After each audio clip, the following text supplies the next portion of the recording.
And this is East 138th Street, which in many ways is the Wall Street of the Bronx. You've got a lot of financial service providers along the street. Bodegas, you have small money remitters. And there's a pawn shop, not the kind of financier you'd find on the actual Wall Street. But hey, this is the South Bronx, poorest congressional district in America, where some 40% of residents live below the poverty line. The main service provider on the street is Right Check, where we have our financial service center. Joe Coleman is president of this chain of 14 stores in the South Bronx and Harlem. They'll cash your checks, pay your bills, transfer money 24 hours a day, 365 days a year. Something like half these customers are unbanked, meaning they have no bank account on purpose. Jose Benitez is a construction contractor. Every time you go to a bank, there's a problem. You lose time. The bank takes too long to cash checks, he says. Can you sign there for me, please? And says cashier Jackie Morrell, the bank don't offer other services that we do. We have prepaid cards, they pay the bills, pay the rent. It's different things that they can do in one place. But the best alternative is check cashers, payday lenders, pawn shops.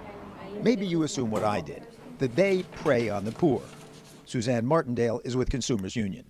Many of these products really strip away what few assets consumers have. If you are constantly paying a fee to cash a check, you're losing money on the deal compared to if you simply had an account and were depositing checks. Yet check cashing alone nearly doubled to $60 billion from 2000 to 2010.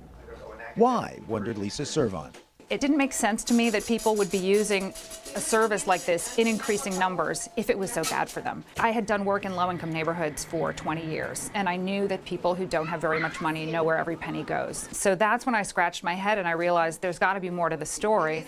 To find out, Servon worked as a cashier at this Right Check for 4 months and then wrote a book, The Unbanking of America. She returned to the window when we visited and was reminded of what she'd learned.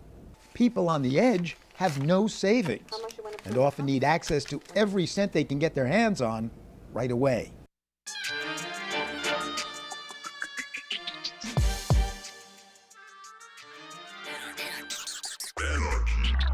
Welcome to the Michael Brooks Show. I'm Michael Brooks, when Griscom takes away the graphic. We are broadcasting live from Brooklyn, where left is best, as it is everywhere else. Greetings, friends, comrades, and enemies. On this week's program, of course, I'm joined by super producer Matt Leck. Hello. Head theoretician David Griscom. How's it going? Super producer David Slavic, roaming the digitosphere, the Discord, Twitter, everywhere else in the TMBS growing universe. On this week's program, Mehrsa Baradaran. She is a professor of law at the University of Georgia Law School, author of The Color of Money, Black Banks and the Racial Wealth Gap. We're talking about postal banking, race, intergenerational wealth, and democratizing the economy.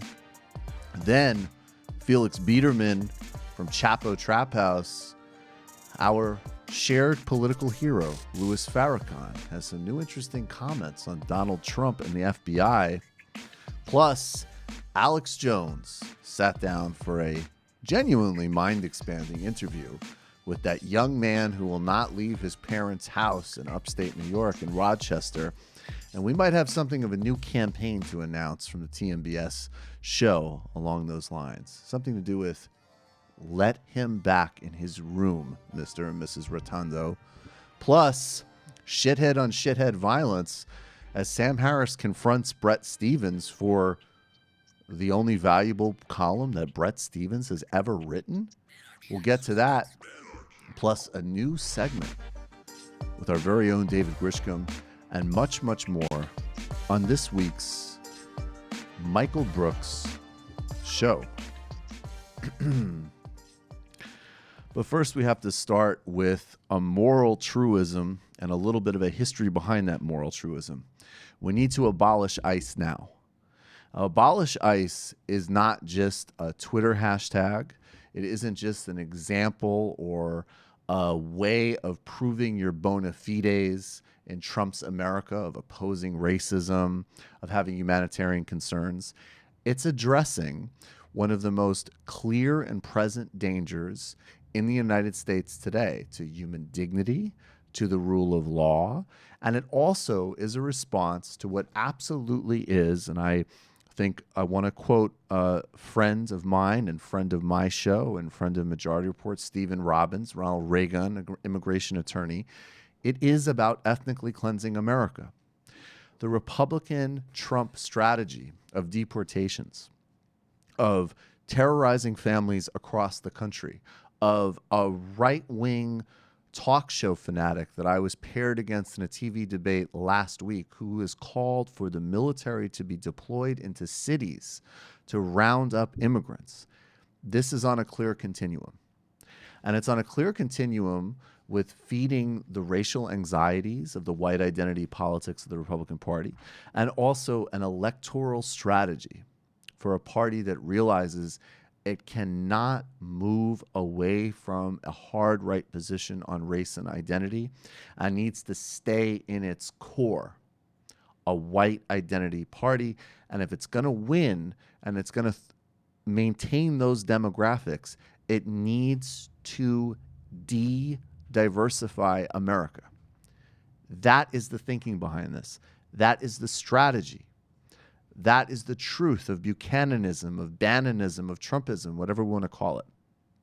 Now, this has been at the forefront because of the policy of separating children from their parents at the border, a moral obscenity. The already over 1,000 children, almost 1,500 children, lost in the system by ICE already. Reports of human trafficking, children working in near slave labor conditions across the country. And of course, we see a whole other parallel private detention facility and labor industry linking together a global privatized system which links refugee management and controls and anti-refugee xenophobia policies in Europe with private prisons, with the detention industry in the United States. This is a global system for managing people that we say are waste, that we say are threats, that in actuality are people both here and in Europe are absolutely would fit any reasonable definition of refugee, and we treat with utter disdain and exploit for every type of labor imaginable, from farm to sexual exploitation.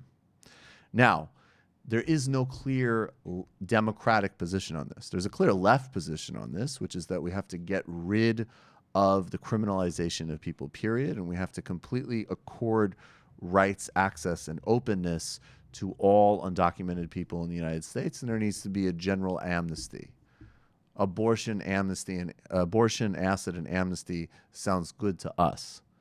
But if there is going to be a democratic position, it at the very least needs to start with a couple of bare minimum markers, which right now the Democratic Party is barely even crossing. They seem to be happy in some ways to allow DACA, which was an important, if modest step, but a vital step in this direction. They seem happy to maybe make it some sort of political football, but they haven't followed through on it. They could have forced at least a temporary government shutdown several months ago to make the point. And they're back on the ropes with this issue, doing another play where the Republicans are so obscene and so dangerous, you have to vote for us by default. And this is really important because there's a history to this. And let's be clear about this history. Is what Trump is doing worse and in many respects unprecedented? Yes. Is the design and the plan of why Trump would do something like this different than why Obama or George W. Bush, incidentally, or Bill Clinton would pursue anti-immigration policies? It is. Because even in George W. Bush's case, there was some design towards some type of deal on immigration. Whereas in the Trump vision, in this iteration of the Republican Party, the goal is simply to drive those numbers down and play white identity politics. That's a vital distinction. And any person whose only ability to process the war on immigrants and ICE terrorism that's happening right now is to say Obama did X is a bad faith whataboutism actor. Now, conversely, if someone is only able to process the cruelties and the viciousness of Trump and his ICE without understanding the history of these policies and the culpability of Clinton, Bush, and Obama, then they're not serious about an actual humane and systemic change to immigration. So let's touch on this history briefly. During the Clinton years, President Clinton, in fact, signed very punitive, very vicious anti-immigration legislation in the mid-90s that was passed through the Contract with America Newt Gingrich House of Representatives, which was part of that very nativist and views far-right lurch, along with his attacks on welfare, his demonization and harsh criminal justice stances. Clinton also signed legislation which saw a lot of young people, including for relatively minor crimes, deported back to places like El Salvador. MS-13 was created in LA in the 1980s, and it was created by young El Salvadorans who were fleeing and seeking refugee status here because of a brutal military junta that the Reagan administration was supporting there, already leading El Salvador to be one of the most violent and dangerous places to be in the Americas. George W. Bush also pursued very punitive immigration policies, although did work to make a very business-friendly deal, which did have labor problems, but would have been a small step forward. Barack Obama did the DREAM Act. He did some very important steps, but he also, particularly in the beginning of his terms, ramped up deportations and also handsomely rewarded and funded ICE. Now, it seems very clear that the reason he did this was to build political capital in that same sort of delusional sense that by triangulating, you can bring Republicans over to your side and you can work out some type of grand bargain, which you can't. That's impossible. So we have a situation with regards to immigration where the moral thing to do, the politically wise and savvy thing to do, and the most policy coherent thing to do all synchronize. The moral thing to do is abolish ICE, grant amnesties with proper carve-outs for people who might actually pose some type of risk, although that's an incredibly small amount of people. Broad amnesty, rights and access for immigrant communities. Now, that's ethically the right thing to do. You'll stop and abolish and stop ICE terrorism. Then you will, yes, in fact, help generate a new demographic and voter bases for a different coalition to govern America, which is beneficial to any center to center left to actual left project. That's reality. And it's the most coherent policy because in order to ensure safety, bring new people into the labor market, not have whole slews of the economy and areas of unreported activity across the board, is, of course, to bring people into the system and have them be protected and not terrorized. So that's how we can synchronize. And we need to agitate every step of the way because there is no indication that the current leadership of the Democratic Party is really willing to see beyond the opportunity to use this as a cudgel to demonstrate what we already know, which is that Trump and the modern Republican Party are disgusting. And in fact, yes, agents of white supremacy, but it's a strategic white supremacy. And we need to have a strategic ethics with a broad-based amnesty and rights for immigrant communities across the board. And the first step with that is add to the litmus test, abolish ICE now. Abolish ICE now. Period. No bullshit. Now, let's actually move relatively quickly to the shout out because this was a no bullshit moment. But of course, first, before we get to the shout out, what do we have to do, gentlemen? And we're back. Who's Danarchy? I don't want to get greedy, but if Danarchy could give us a shout out beat, that would be ill. Top of the line professionalism. Let's get to the shout out. Shout out. Creepy. Shout out. Weird. I think that's creepy. It's incredible. Shout out. This is crazy. Shout out. This is out of control. A little assist there from the greatest broadcast talent of our generation. We got to get to today's shout out. And of course, thank you to the great DJ Danerky, who also does the opening track of this show. On, I believe it was Friday, voters in Ireland did something groundbreaking. They voted to repeal the 8th Amendment, which banned and essentially criminalized abortion in that country. Now, it was a major win. Over 66% of the vote went for repeal. And this is, of course, going to mean that a lot of women's lives, safety, and autonomy is radically enhanced. But there's also lessons for any type of left or forward-moving political campaign across the globe. And I'm going to quote briefly from a piece in The Guardian. And this is about, they're talking about Save the 8th, which was the campaign to, of course, preserve the criminalization of reproductive justice in Ireland.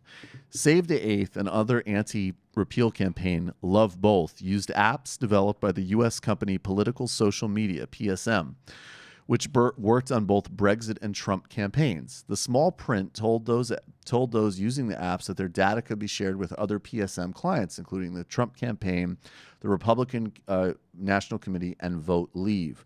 Irish voters were subjected to the same polarizing tactics that have worked so well elsewhere.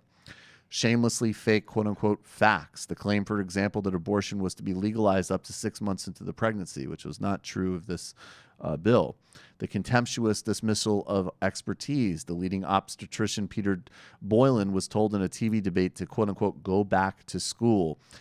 Deliberately shocking visual imagery, including posters of aborted fetuses outside of maternity hospitals, and a discourse on liberal elites versus real people. But they go on to say that the Irish process had immunity, and that was because the campaign for repeal placed a lot of trust in people and engaged in deliberative democracy and other direct, in-depth citizen engagement so that they could actually work through the issues and engage in a truly long-form, in-depth process where people could go through these things issue by issue. And I think ultimately, you know, look, modern campaigns, obviously every side is going to have social media and advertising and all of these types of tools. There's no way around that. But at the same time, this is another area where cynicism and idealism can converge. Left politics and actual power for real people, like what does it take to get teachers to go out and strike? Right? This incredible bravery we see across the country with teachers striking or any type of serious mass labor action.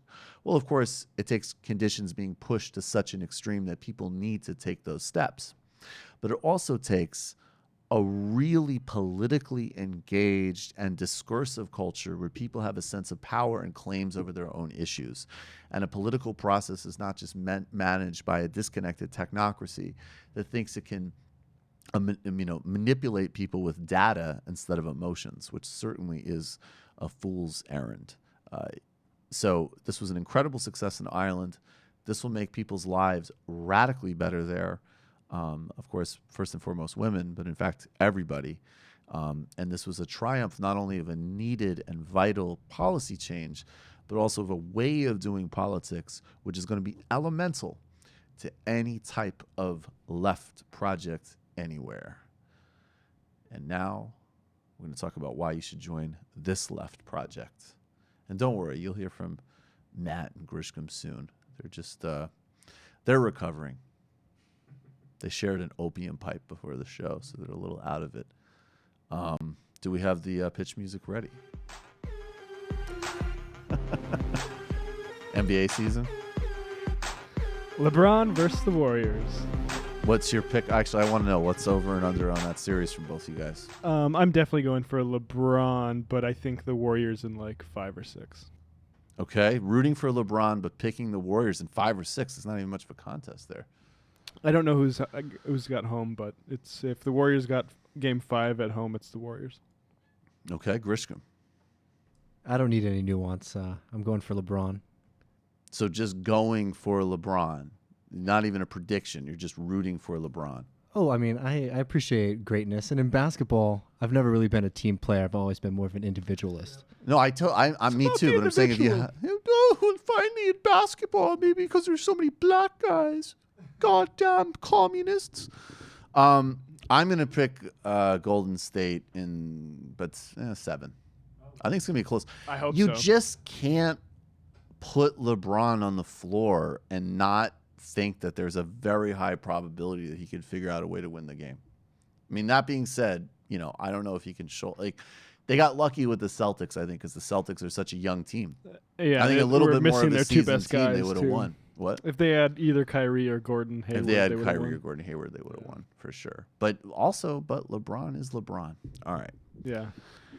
And I have never understood the hate on LeBron at all. I think he's great. I was a Kobe guy back in the mid 2000s, and I don't think it's even close. I like Kobe too, but I understand why people didn't like him.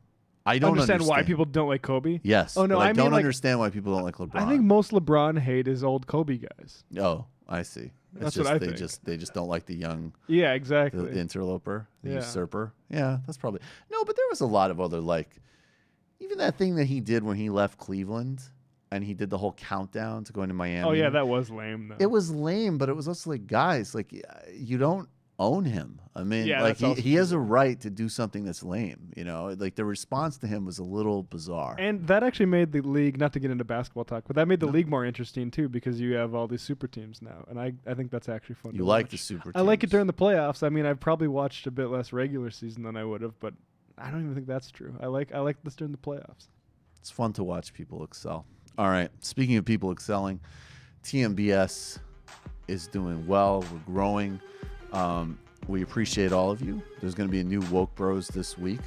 I was actually Waz and I were at an event on Saturday, and we were very drunkenly plotting out content. Well, that's a total lie. We were drunk and we were together, but we were not plotting out content. But there's going to be more Woke Bros, which is, of course, the new offering for TMBS patrons and Count the Dings patrons, our comrades, our brothers, our fratellos over there. This week's Illicit History, Doug Lane and I are going over a primer of basic Marxist concepts, which is a good sort of re-anchoring of so much of the content. If you haven't yet, check out Bill Fletcher Jr. on the global Marxist tradition. That was an amazing deep dive, and we unlocked that for everybody. The week after, Mark Blythe. That next one's going to be just for patrons. Within the next, I think now we're really in the weeks, we'll have our own YouTube channel up. That's very, very close. That, of course, will help us diffuse and move and get our content out more and more and more. Next week, next animation, Right Wing Mandela. Thanks so much to all patrons. If you haven't done it yet, it's time. Help us sustain what we already have and make those next movements of growth. Patreon.com/TMBS. Patreon.com/TMBS. We'll be right back with Mehrsa Baradaran.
Welcome back to the Michael Brooks Show. I'm Michael Brooks, and we're going to get through this.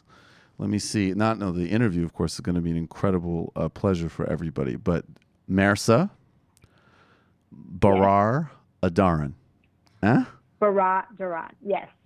I will, on our second or third talk, I will get this right. She is the author of The Color of Money, Black Banks and the Racial Wealth Gap, and she's a professor at the University of Georgia Law School. Mehrsa, thank you so much for being here. Thank you so much for having me. All of my Persian-speaking viewers in Dubai, in LA, they're just shaking their heads at me right now. Yep. She's like, yep, and me too. Yep. Can you tell me, how did we get this idea? Let's go back to the history. I love the history of your work and the anchoring of history in your work throughout. How did we get the idea that after the abolition of slavery, that a sort of somewhat, and even that, of course, we know is very tentative, but at least in some ways, a legal political freedom translated to economic empowerment? Where did we get that idea, and why is that not the case? So I actually think it was always a cynical idea. I actually don't think anyone believed it. In fact, I think they knew that if the freed slaves got land, that would mean freedom, which would mean that they would stop growing cotton, which would mean that they would start growing subsistence crops, which is what happened in Haiti. Right. So when the slaves revolted in Haiti, they got land and they didn't want to grow sugar and cotton anymore because those were debt crops. Those were cash crops. They wanted to feed their families. And so the fear was, if you give 40 acres to the freed slaves, or any property or capital, access to capital, in other words, actual freedom, that they would not grow cotton. And the South and the North, by the way, the industrialists in the North and the cotton producers in the South, and the credit merchants and the bankers in Liverpool all needed Southern freed slaves to grow cotton. And so it was decided that, you know what, instead of land, you're just going to be a sharecropper, and you will protect yourself through contracts, and capitalism will protect you. And of course, I don't actually think anyone believed this. I think it was very much the only thing that was possible. As James Baldwin says, Reconstruction was basically, you freed the slaves and then delivered them back to their masters in a different arrangement. I mean, many sharecroppers ended up working on the very plantations that they were enslaved on, and now they were just paying debt. I mean, probably it was better, but marginally so. So, but somehow, so that makes total sense that you would have a cynical story, which sort of, there's the economic imperatives of basically the capital class. And we need to keep essentially having this slave labor source, but the legal mechanisms have changed. So we need a policy framework to justify essentially continuing the same core economic policies. But then we need a story, a cultural story that is the container for the policy. And then it seems to me, and the other thing you chronicle, and maybe you can kind of move us through more history here, is that basic coupling of we're going to engage in ruthless economic exploitation of, in this case, African-American people. And then we're always going to have a corollary story that it's their, perfidy and recklessness that means that they're not, taking advantage of their freedom, quote unquote. And we could see shades of this going back in your work and in that you've chronicled in the culture from this moment after slavery all the way up till like the sort of trying to pin the 2008 collapse on poor people buying houses. Yeah, absolutely. I mean, there's always been this moral tail to poverty, and not just Black poverty, obviously any sort of class distinction. The poor are often blamed for their own problems, and the class distinctions. I mean, they have to be somehow earned. Otherwise, you can't justify capitalism. And in every era, there has been a different. I talk about the gods of each era, and I think during the slavery era, the justification was actually like God and the Bible, deemed it that the white man should be the capital and the black slave should be labor. And this was, the mark of Cain, blah, blah, blah. So actual God, divine right. And then that was, not, supportable anymore. And then we moved to like social Darwinism, and you've got the charts of, certain white classes on top, and then you've got, Jews in the middle, and, Mongols lower to the end, and blacks on the bottom. And, oh, wow, it turns out that it actually matches exactly to the, economic hierarchy. And, Irish weren't white, so they were low on the rungs, but, because they're poor. And that obviously fell out of favor after Hitler took that to the extreme. And I think in this era, the modern era, the gods are of the market. You've got market efficiency and, capitalism and market demand and the price of your labor is why you're poor. You're not producing something that is valuable. And so, this market fundamentalism or economism becomes the justification for inequality. Take you on a brief tangent. I want to go to the 60s, but do you think that just as in this, I mean, it's connected, but a brief tangent. Do you see in this sort of new era of, and actually not necessarily new because it goes back to the 80s the 80s, but particularly the 90s with Charles Murray, that sort of synthesis of like a resurgent sort of neo-social Darwinism with the market fanaticism through these different we're not doing these old race hierarchies. This is all new. This is IQ. This is, this is clean science. It happens to restate the same stuff. Yeah, you've talked about this in your show before, but the idea of Charles Murray being like, oh, this is this new science. I actually think Charles Murray's just straight up social Darwinism. I mean, I really don't think there is that much of a break. And I think some people like maybe Patrick Moynihan and others will say, okay, well, maybe poverty was caused by history, but there's this cultural phenomenon too. So I think there is that component of a cultural explanation. And I think, that's been thoroughly debunked as well, although certainly poverty changes, the mix of decision making. But the Charles Murray cohort, I mean, that is an idea as old as, the guys at Columbia who are measuring skulls, and IQ science as though we have that's a real science in and of itself, let alone that we have any indication that there's a genetic determinant that is racially determined. I mean, so I mean, the Charles Murray phenomenon. I mean, it's just so funny that you were, that these people won't let us examine this new research. Please, it's all we've ever heard always is this exact same thing. So this is not new. It's been thoroughly debunked over and over and over again. And maybe when you have some new data or some new science, then let's talk about it. But until then, it's caused so much damage that you've got to stop talking. Right. And there's no ethics around it. And it's just this sort of restating of old stories. When you go to the 60s, this is another, and it's not as extreme, obviously, but there's an interesting parallel. And that maybe can kind of take, and then you can maybe take us through the 80s as well. Where, there's the formal legal mechanisms of which in this case, like American apartheid, Jim Crow is dismantled legally. And then there's still this sort of it doesn't happen. The economics don't happen at the same time. And it's interesting because I've been reading about this recently, and I want to just throw this out there too and see how you respond to this as well, that there was sort of a kind of, Robert F. Kennedy actually had a relatively right-wing critique of some of the sort of social programs of the 60s, but from the perspective of people who, they shouldn't, in his case, it sounds Republican, but I think we give him a little bit more credit than Republicans. He actually was interested in some mechanisms potentially of participation and empowerment.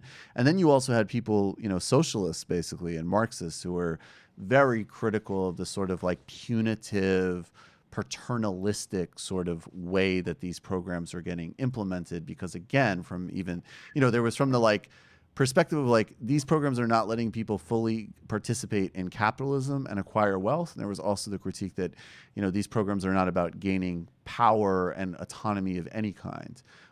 So I wanted to kind of put that in the mix, but it seems like there's another process where something gets taken off the book, but the economics don't follow with the rest of it.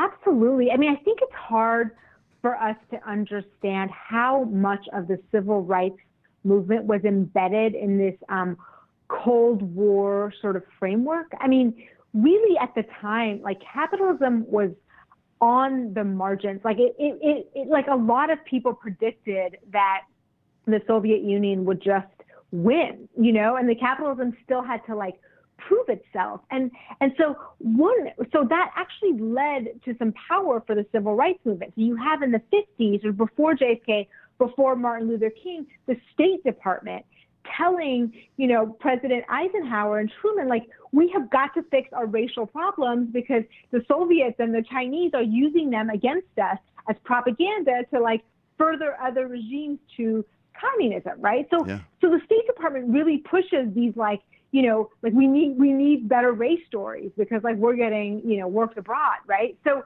that leads to some acceptance of the civil rights movement. So JFK is very much, I mean, not that like, you know, there wasn't some actual, you know, like, you know, sympathizing with the American Black struggle, but there was also a global sort of domestic foreign policy component as well.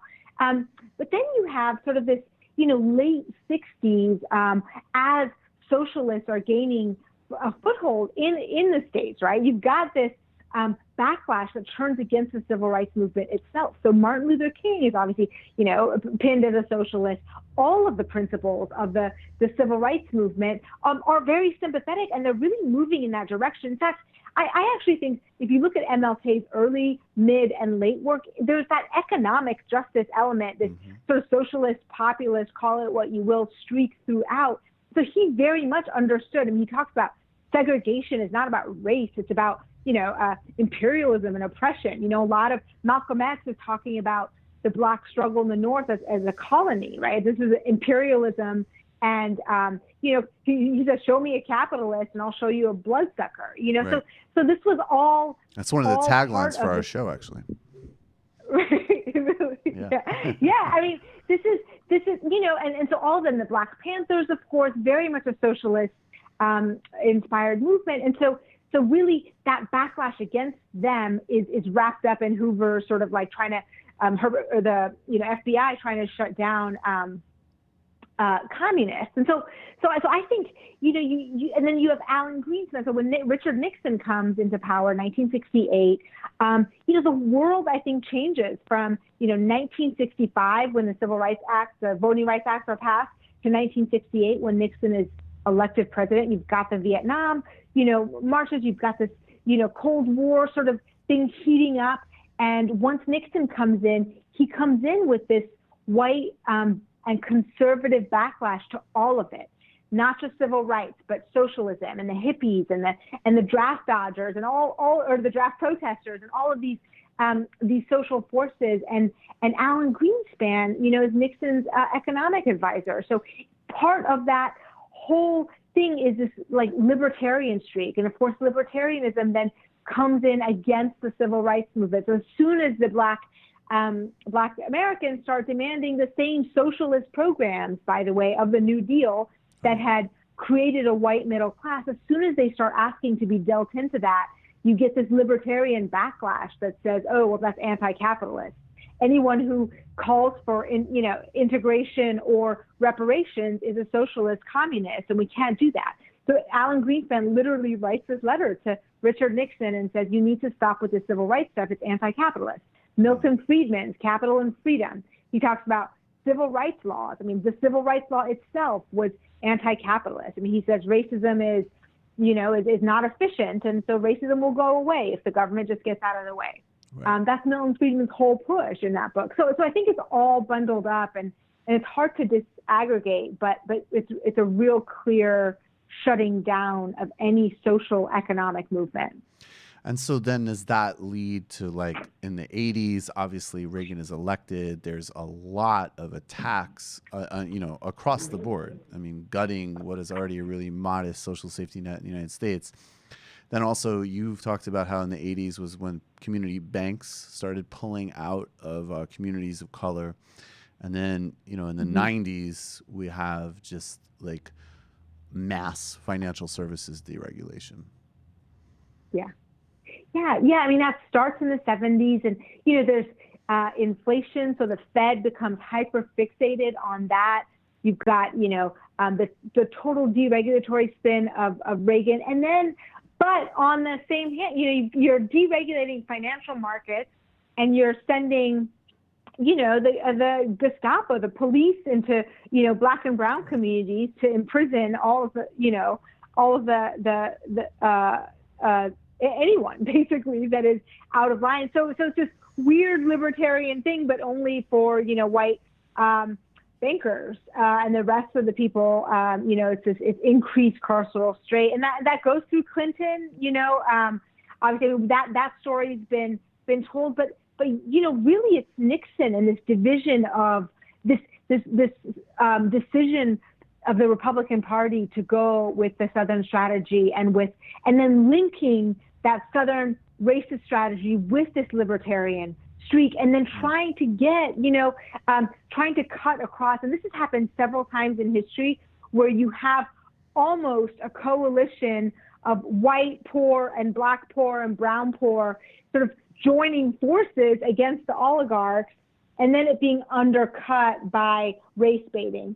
And Nixon just did that expertly, right as that movement could have really gained traction. This happened in the early 1900s in the populist sort of revolution in the South after a recession, where you've got these Black leaders and the white populist leaders saying, hey, look, you white, debt sharecroppers and Black sharecroppers, you have way more in common than your masters. Why don't you join forces? And of course, the Southern Democrats cut that and go with white supremacy, because that becomes a more salient political winner, and the Northern industrialists would rather have that than the populists, of course. So you see these several times, and of course Donald Trump, right? As soon as you have, Occupy maybe, and other movements of social reform, you've got Trump saying, no, go with your whiteness. That'll save you. And even though, I mean, obviously, and I want to know what you think of this. I think that, like, there's no doubt. I mean, I just have radically different politics than President Obama, right? I'm, well to the left, obviously, but he did put that coalition together electorally. So even in that history, to some extent, so even in that history, I think you could put the types of sort of margins and groups he was putting together as a question of, like, people voting together and what they were actually voting for and what was being branded. And I think I think that Obama's obviously an incredibly appealing person, but the politics were not, they weren't that sort of real push that we need. But he did put together some of those coalitions in the way you're talking about. Absolutely. I mean, I think, look, I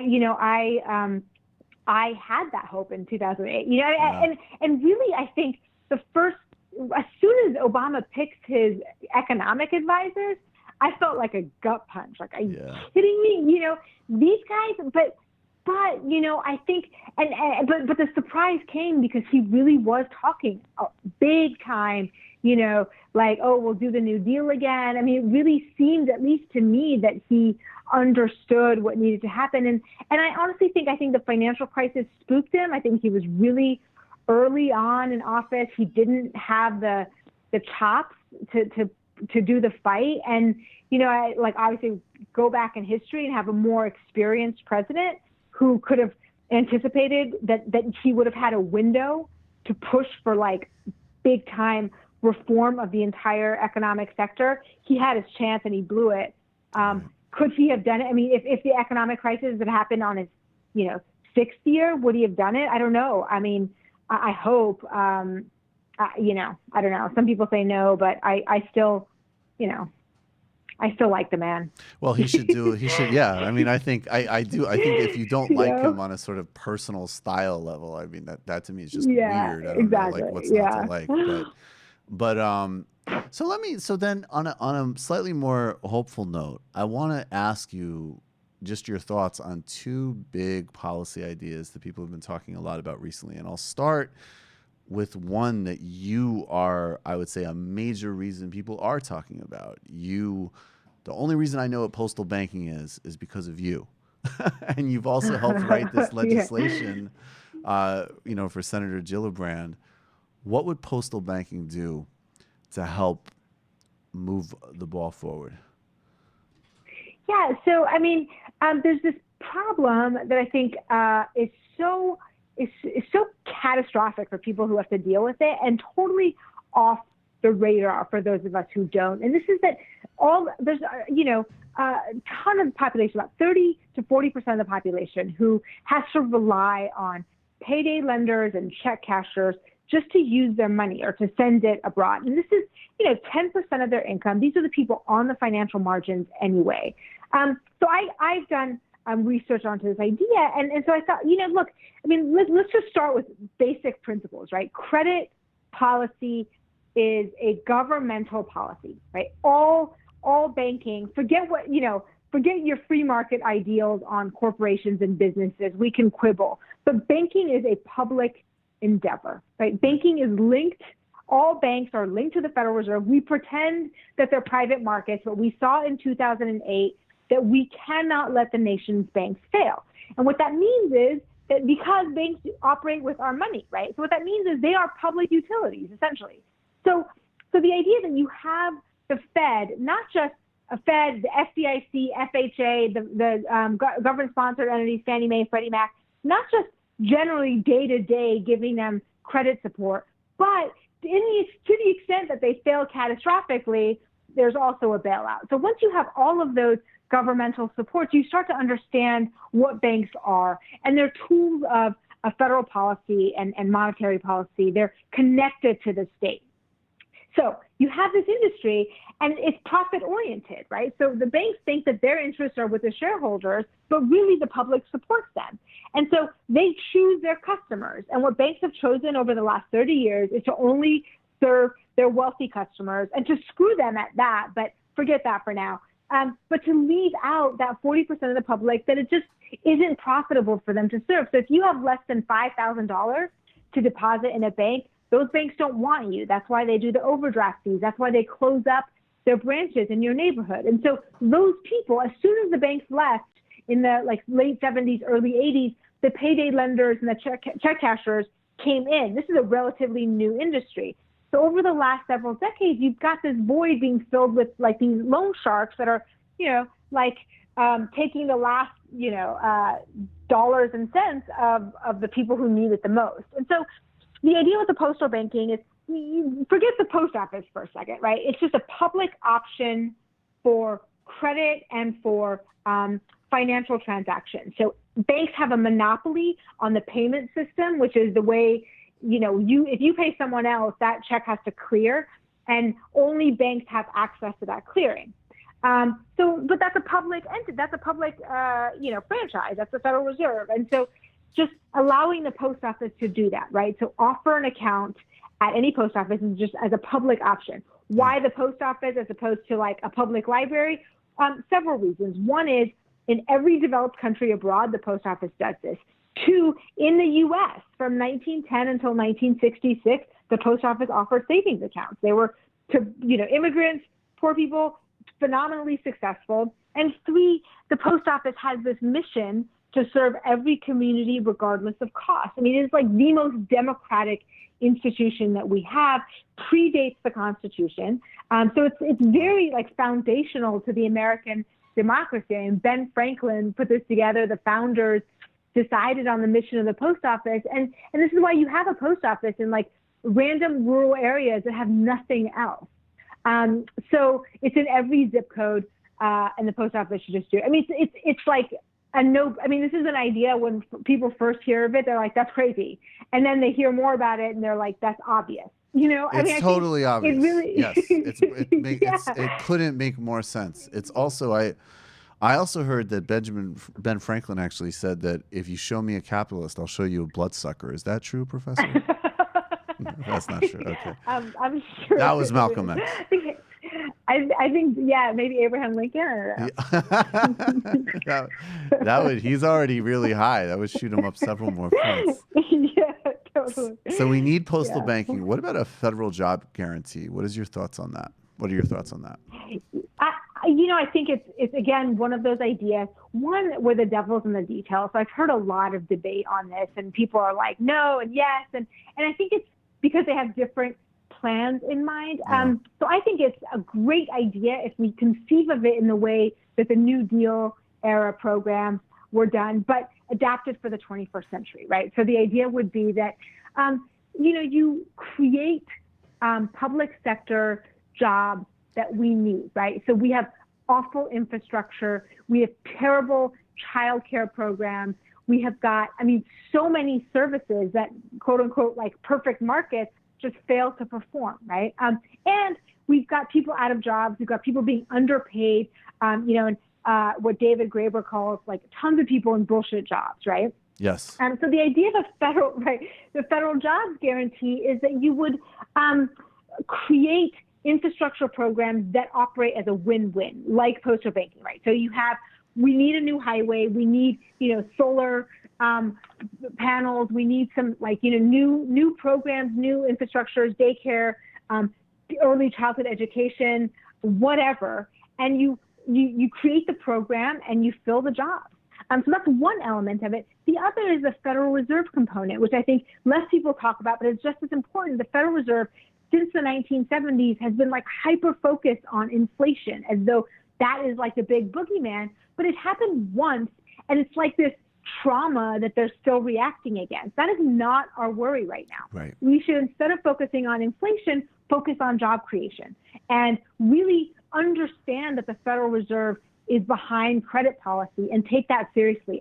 Looking at the bailout and the quantitative easing that the Federal Reserve did, what was that if not central planning and social engineering and deciding what things get funded? So the Federal Reserve should fund, public works, public programs, cities and states and localities. Why should AIG not be able to fail, but the city of Detroit fail? Or Puerto Rico, right? Yeah. So we make these decisions and we pretend like there's some, market reason behind it, but we're making moral policy decisions. And so the Fed should decide people over institutions with shareholders. And granted, the caveat is that, saving AIG does save a lot of pension holders. But I think there are a lot of ways to directly just understand what the Fed is and do it directly, to just give credit where people need credit and give jobs where people need jobs and create programs that we need and fund them, because that money comes back in taxes. Money is not this finite thing. Like the New Deal, even though it costs a ton of money, it actually creates a lot of money. It creates taxpayers. It creates the middle class and all of this wealth that just comes back to replenish the government coffers. It's a virtuous circle. I want to just say in closing that I really, really appreciate your time. I look forward to many more conversations, and I'm anxious because I'm really going to need to get your name down. And I know we'll get there. Yeah. Mehrsa Baradaran. Mehrsa Baradaran. Yay! They're laughing at me. I'm going to really need to reassert my dominator hierarchy after this interview in a Jordan Peterson sense because of this. She is the author of The Color of Money, Black Banks and the Racial Wealth Gap, and a professor of law at the University of Georgia Law School. I really, really appreciate your time, and I'm very serious. I hope this is the first of many conversations. Thank you so much.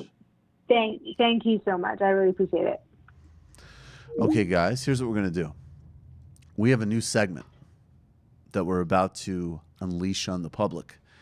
Then my paisan, Felix Biederman, has just arrived. He's already done his usual. He's He's always like, "Hi, do you guys have any fermented mint tea?" And we go, "No, sorry, we fucked up. Sorry, dude. We're primitive beer drinkers here." I've been actually cutting down my beer drinking quite a bit, and I think you're one of the influences, one of many influences on that decision. But what we're going to do is we're going to do this new segment. Then Felix is going to come up with me, and we're going to do the gulag together. We're all going to crack at this gulag, and then we're going to talk about. I've got a fucking beautiful Louis Farrakhan clip talking about Donald Trump, and because Farrakhan is a major. I know of no other white person in media that has been as influenced by Farrakhan other than myself as Felix. So we're going to get to that. And then we have some just amazing clips, and we're going to sprinkle them in and out of Alex Jones's sit down with the kid that won't leave his parents' house, or the 30-year-old that won't leave his parents' house. It's pretty amazing. And then we have we're going to play Gulag or Re-Education Camp. But first, we have a new segment with our head theoretician, David Griscom. It's called the Griscom Economic Minute. Because, as you know, and here's his intro music. All right, let's play this. Welcome to the Griscom Economic Minute. While the rest of the left was tweeting about Roseanne Barr today, there was actual shit going on. And David Griscom... No, I'm glad the bitch is fired. I'm just saying there are other things. The disparity between tweets about like the death toll being like 30 times the official estimate in Puerto Rico versus here's what the tweet change should be like: fire Roseanne, F her, done.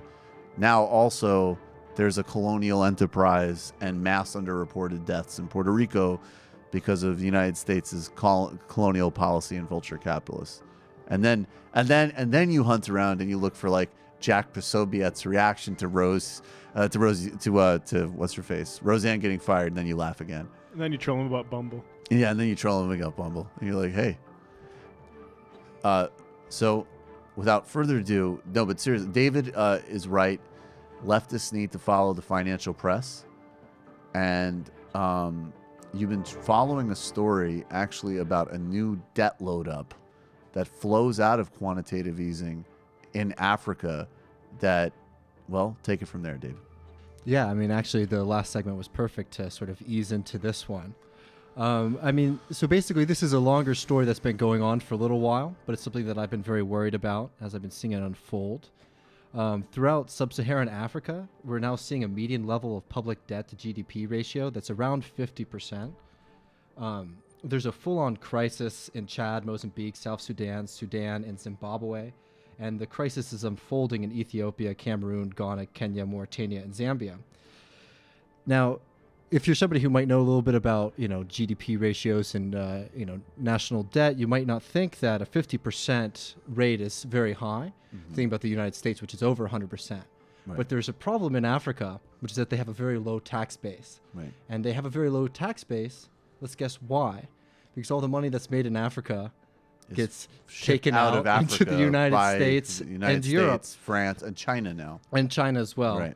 And just to illustrate that, in 2015, there was $161 billion given to Africa in loans and aid, but there was $203 billion taken out of Africa. Right. So that's a $40 billion discrepancy. So the money that's coming in is very quickly being taken out. Right. So what's going on in sub-Saharan Africa right now is we are having huge debt ratios in a lot of these countries that primarily make their money through resource extraction. Right. And that's where a lot of the profit is, that it goes off into the international markets. Now, to put it simply, why I'm worried about it and what's frustrating about this scenario is a lot of these nations are now being forced to take loans out from private banks. Banks like Credit Suisse, private banks like the Swiss bank, the Russian VTB, and other American banks as well. And a lot of these loans are coming out at very high interest rates. They're non-concessional. And the money that backed them was mainly a product of quantitative easing. So in other words, these banks who got quantitative easing infusions because of the economic crisis that they created in the West, let's just say for purposes of this conversation, they use that capital flow to jack up investments in Africa, because the whole story of the last decade is that Africa's economy has been heating up. So they went and they flooded and they invested in logging projects and road construction and gas and pipelines and other projects. Probably not that many, some, but not that many durable projects.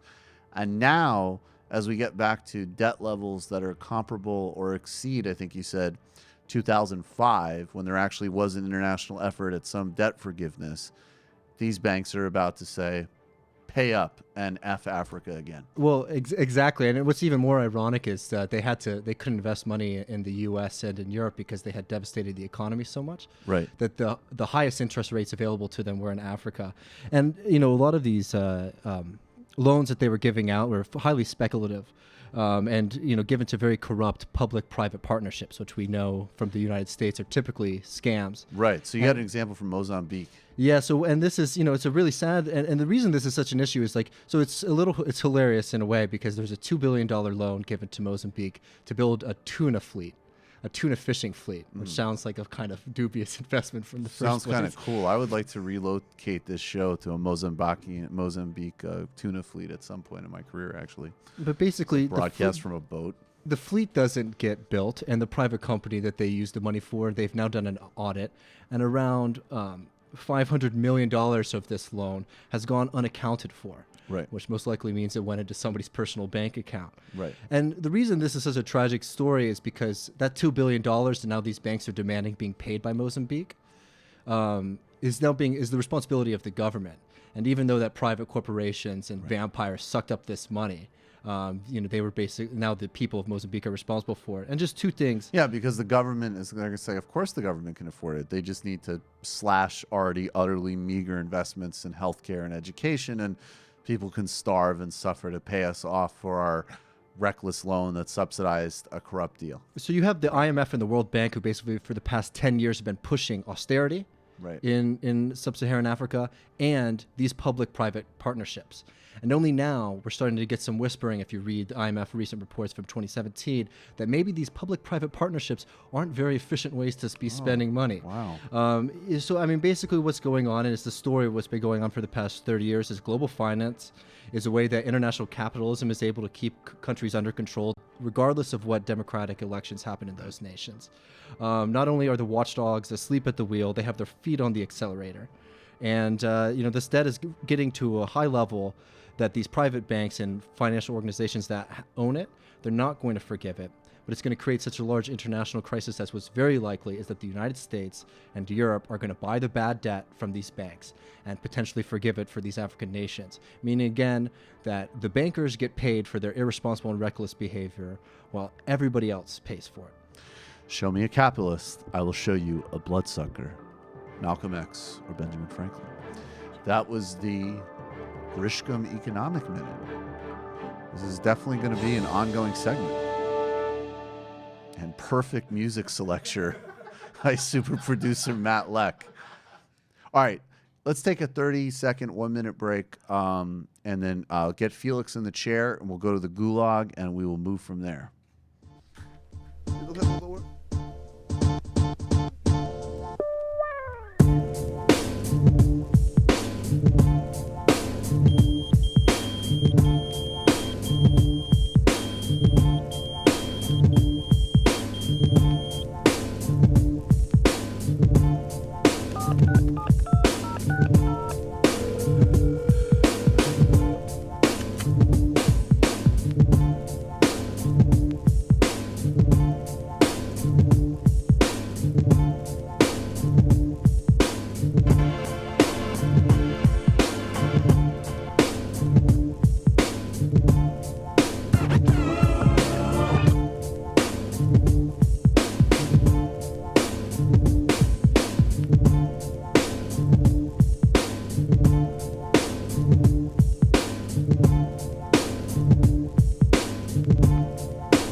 Welcome back, Michael Brooks Show.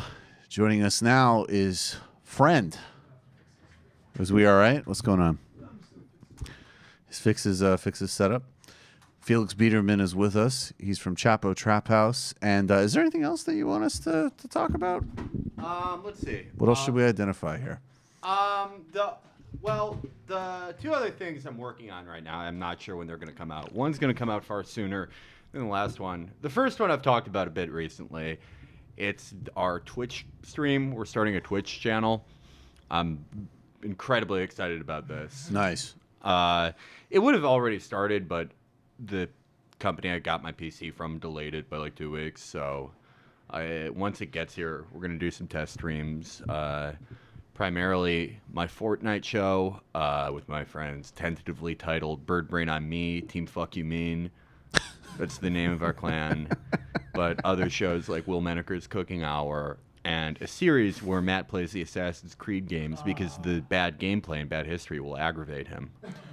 Well, that's, when we reached, because I'm like, one of the ways in which I am like so alienated from my audience, who I love, is that they are filled with like game players, and I don't know shit about games and don't play them. And when we reached our first 1,000 patrons, the like celebration for the audience was me and Matt and I playing Wolfenstein, and it was a tough road, but the only part that was fun was doing like an interpretive history of how fascists took over in that game, and just like them being like oh no, we went back to World War II. And FDR being like, you will respect people's gender pronouns. And people are like, well, fuck that. Yeah, well, because there's a part where you start in a wheelchair and that sort of thing. Well, that's interesting, though. The Assassin's Creed thing is great, because I've thought about... Is Assassin's Creed historical? Yeah, well, kind of. Yeah, no, it's like, in those games, it's like, okay, you'll be in like...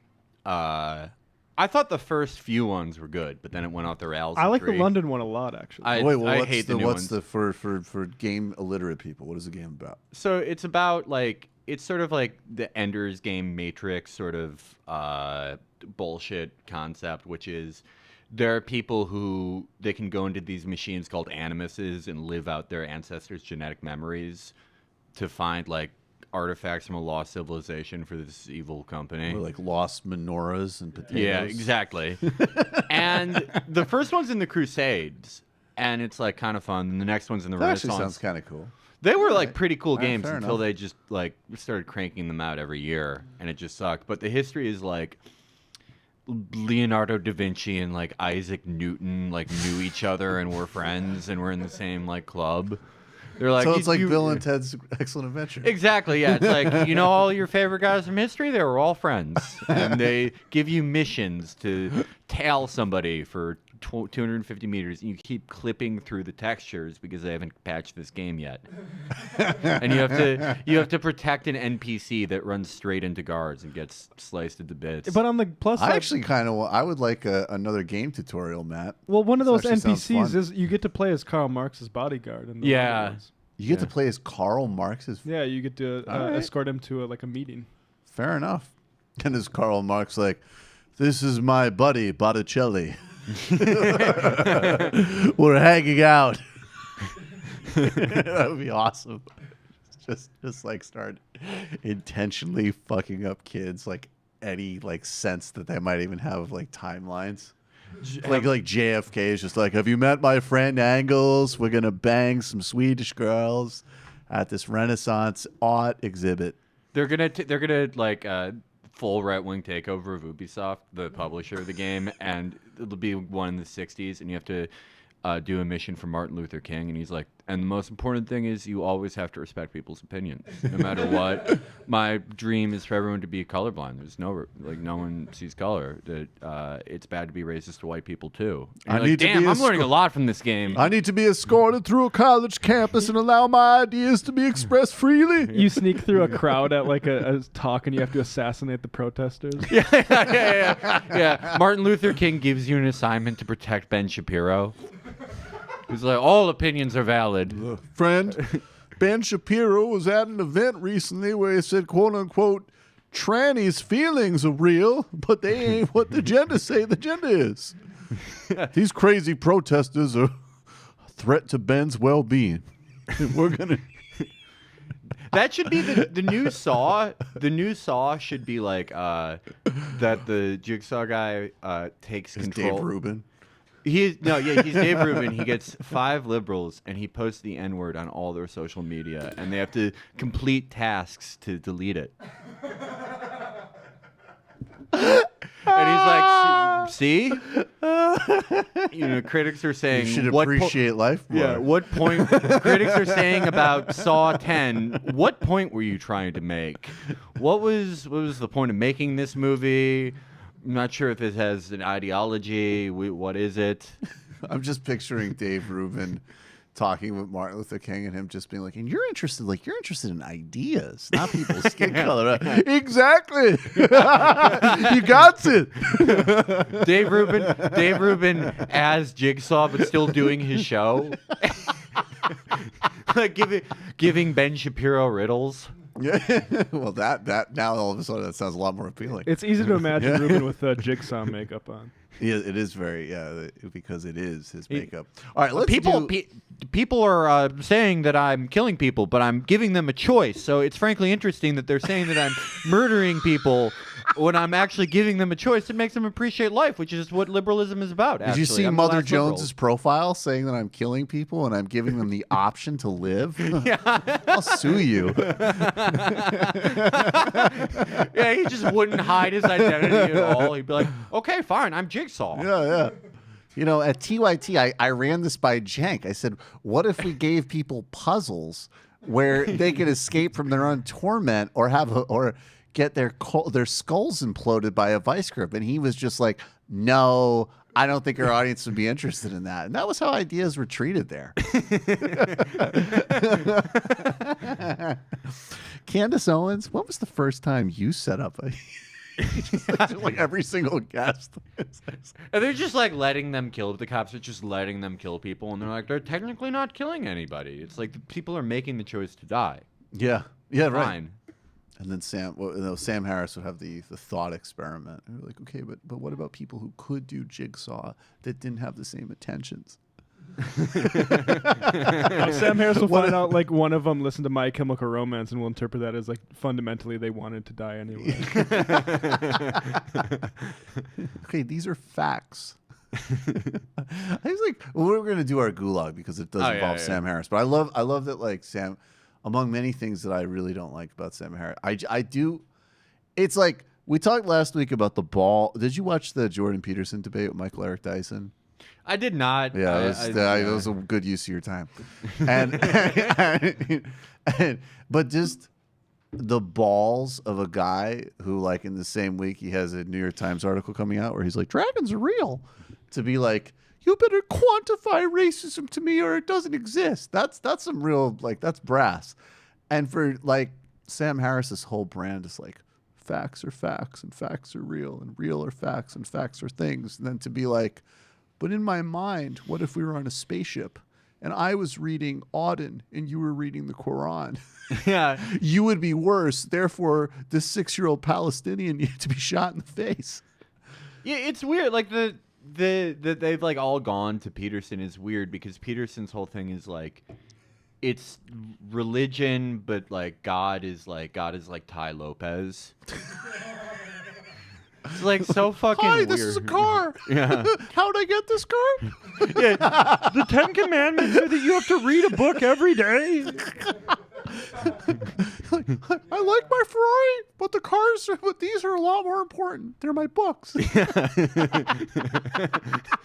it's like that would actually be so much more likable. Yeah, but it's like it like shows that they like never really believed anything because it's like, yeah, I've taken religion and I've taken out all the parts where people have like cool magical powers and can blow people up and there's a battle between Satan, but it's like all the rules and there's like all the hierarchy, but it's still religion. And it's like, wasn't it his entire argument that like the structure of religion is like illogical? And they're like, it's logical. Yeah, well, it's basically his project. He's trying to basically fuse together like Jung and social Darwinism. Yeah. So he's sort of like everything is like these scientific processes of hierarchy, and then they're validated through mythology, which is like, I don't know. It's I mean, zeitgeist. it would sound a lot cooler in a rap record. Well, it's like zeitgeist shit, right? Yeah, it's it is like zeitgeist shit. But it's like he like Except made zeitgeist guy boring. wants us to be nicer, though. Right, he wants us to theoretically. be nicer, and it's like interesting. But Peterson like finds ancient messages and like fucking Sumerian fertility goddesses, but they're like, oh yeah, that's telling you that you should always listen to your boss. Right. It's an ancient method, an ancient message. It was a Mesopotamian artifact that said you should get in 10 minutes before you're on the clock. Yeah. It's like the shittiest version of Halo. It's like he found all the Forerunner artifacts, but they're like, oh, you should always double knot tie your shoes. Well, no, that's all this shit is just the naturalized capitalism, right? Like, Yeah, that is yeah, like, to the yeah. extent that there's like any type of actual juice to get out of the stuff. Is it's just like, and therefore you should shut the fuck up and report to your job promptly. Dude, he's just a self-help writer. Which is the largest, like if you go to any bookstore, it's the largest section in any American bookstore. I mean, he saw the market and he wrote the book. He's also like straight making cash money. hay on like the cat like what's going on politically though, right? Like he's also a political operator. I think. Oh yeah, yeah. No, he's kind of like a shaman. He's like he's like a fascist self-help shaman who cries all the time. That's the other amazing thing. Like, I gotta say, for like every time I watch this guy, I'm like, when the fuck? Like, I'm like a fucking like Marxist who doesn't like run around. Like but like, who's the like? What? Why are we like not the pussies here? Like, I'm all you know. I mean, like I personally like, you know, the only times like you should feel anything as an adult are like listening to Kevin Gates, Gray Fox's death scene from Metal Gear Solid 1, in Dune when Gurney Halleck says "Long live Duke Leto." Those are about the 3 times you should feel anything. What about Joe Budden records? Emotional rap is the I 4th was gonna category. say, I feel a lot for Joe Budden. But like, yeah, he's I mean, self-help is going to be the religion in America until Mormonism finally takes over, because Christianity can't, like most Christianity isn't, it can't solve the problem of America, because America is almost too psychotically positive for Christianity, even Protestantism. Right. And the problem of eternity is something that like American Christianity can't address, because eternity of anything is fucking meaninglessness. But Mormons solved it by being like, no, there's hierarchy in heaven too. You can be like the king of heaven if That you're is good at pretty it. awesome. You're God. And like people have tried, like the sort of cultural fission that comes from evangelicism, which is America trying to reconcile with like Scots Irish Protestantism. It just all those people's lives are disastrous. Like, they're technically upper middle class, but they're drowning in debt, and they fucking hate their families, and that's why they voted for Trump. Whereas Mormons are, like, they also voted for Trump, and they're also No, bad, but but Mormons are a lot. Let's be real here. Mormons are a whole lot nicer to deal with. they're a lot nicer to deal with, yeah, like, on they're their face, but they're, yeah. like, vicious in business. Like, they're like Mitt Romney. Right. But they're, like, Right. they're the perfect American religion. Because they're like, oh, no, this is a very, like, illogically optimistic culture. More so than probably any on Earth. Has to be. What else? Yeah. Well, we love actually- hierarchy. We have to answer what is America in Well, the scheme of the Bible. It's interesting you say this, though, because this actually is, now I don't have to ham-handedly get us to the gulag, because now you're hitting our marks here. There is a way that you can believe in some type of quote-unquote secular cult, and there is blowing people up, and there is fierce hierarchy, and there is actually potentiality of being the sovereign king or monarch of other galaxies. And that's, of course, the utter and unbelievable dick riding of Elon Musk in this country. Yeah, yeah. And that takes us to the tonight's gulag, where there is a collision of just like pure shithead on shithead conflict. So Brett Stevens, who of course is, you know, he writes for the New York Times, and he sort of like sketches out like, hey, I mean, fucking Hillary lost, so global warming might be fake. Think about it. Or his more serious beat, which is like, you know, that 3-month-old Palestinian was menacing. Something like that. IDF guy had no choice. He was really, the Palestinian kid was reaching for a kite. But he actually wrote an anti-Elon Musk column, the first half of which actually was basically accurate. Like, this guy's like a kind of overrated government contractor and an egomaniac who's threatening, you know, media essentially because he's having a hissy fit over coverage, and he called him the Trump of Silicon Valley. And then he kind of started getting into like Tesla, global warming's bullshit. You know, he started going off the rails. Right, well, like, towards the end, he says that we're basically going to use the internal combustion engine forever. Yeah. Which is, like, fucking... That was so cool. That was pretty... Like, he was just like, it's goddamn efficient and it works. I always, like... He was always my least favorite one of those guys because he's so fucking boring. Yes. Like, there's none of, like, David Brooks' existential crisis.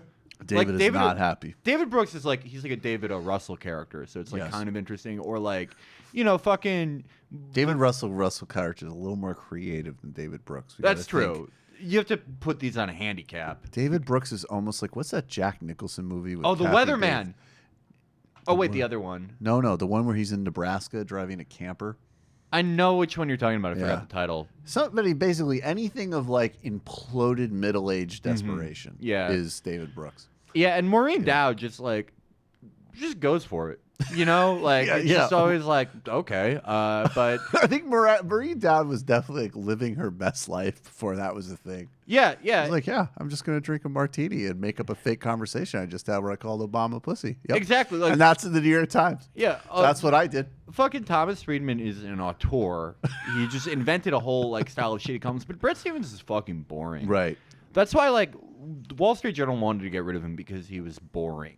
Right. Like they had like people who were way more nuts than him, like Kathleen Parker. But Kathleen Parker goes for it. Like media is entertainment, and Brett Stevens is mostly not entertaining. It's like, you got me a younger version of Bill Kristol who uses more words. Thanks, man. Yeah. But when he busts something out, thanks like, for the upgrade. Yeah, when you bust something out like we're going to use the internal combustion engine forever, it's like, okay, maybe he needed some more time on like, you know, a AAA team, but he's like got some raw talent. That's exactly what I thought. It's like a player that you've always dismissed, and then you see them in the right game, and you're just like, you know what?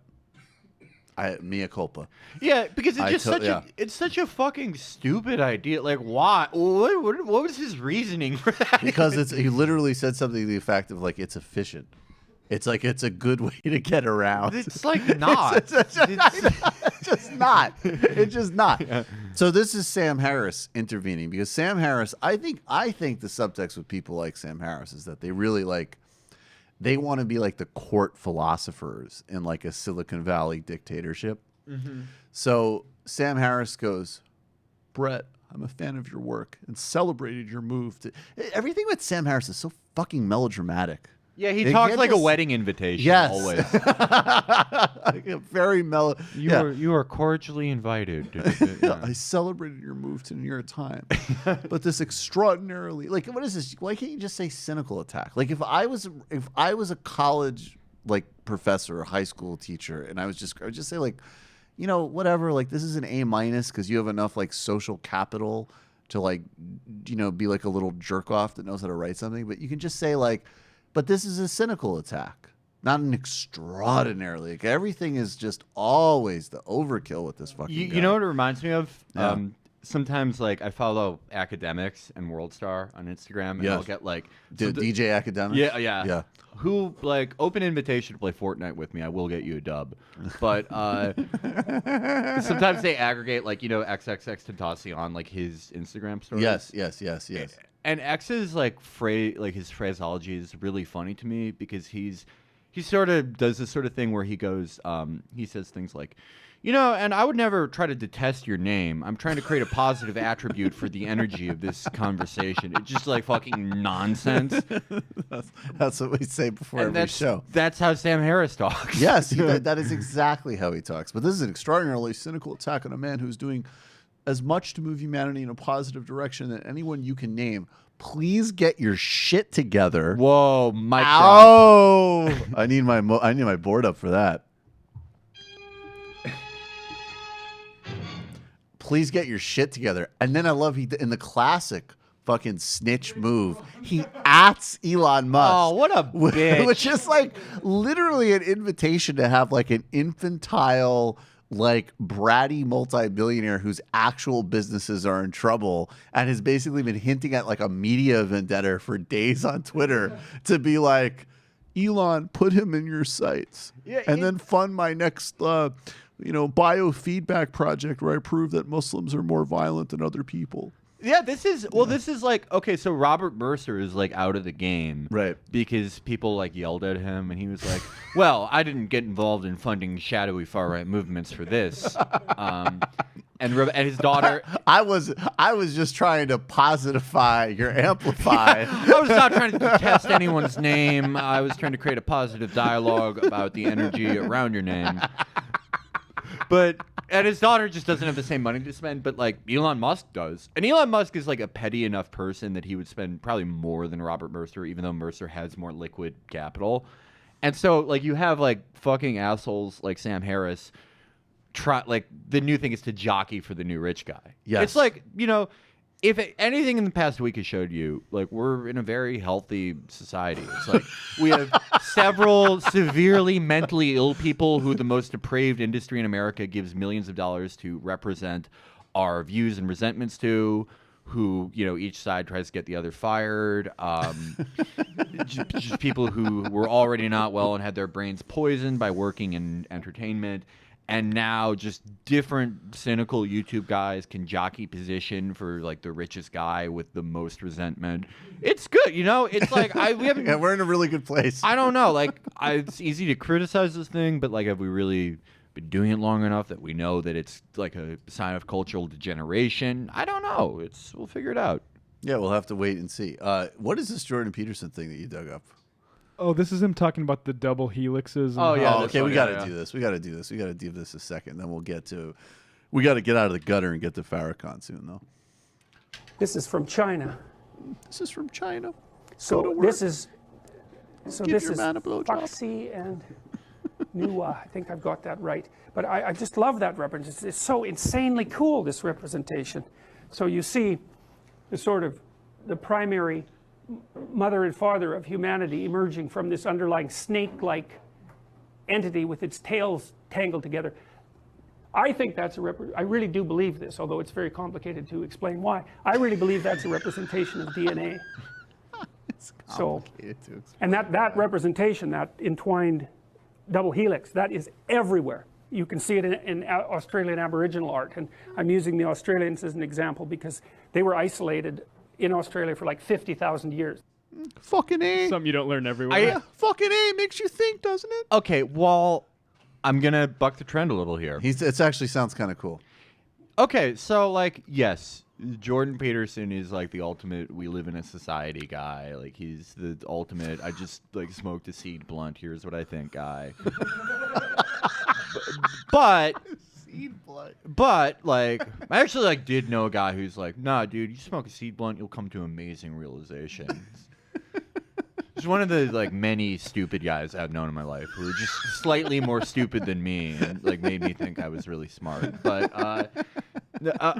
I do think that is like an interesting, that's like the type of thing that I wish was explored by people who like weren't Zeitgeist guy or Jordan Peterson. Because it's you know like, what? yeah, why is that in all art? That's kind of interesting. But it's like, you know, I'm sure like there's a longer version of the clip where he just has some fucking insane stupid explanation that he's very self-assured about, you know. But well, I think that's actually the part that cracks me up, because especially like for this world, I'm like incredibly like woo agnostic, and I'm not like one of these like that's not factual. Like I don't fucking like.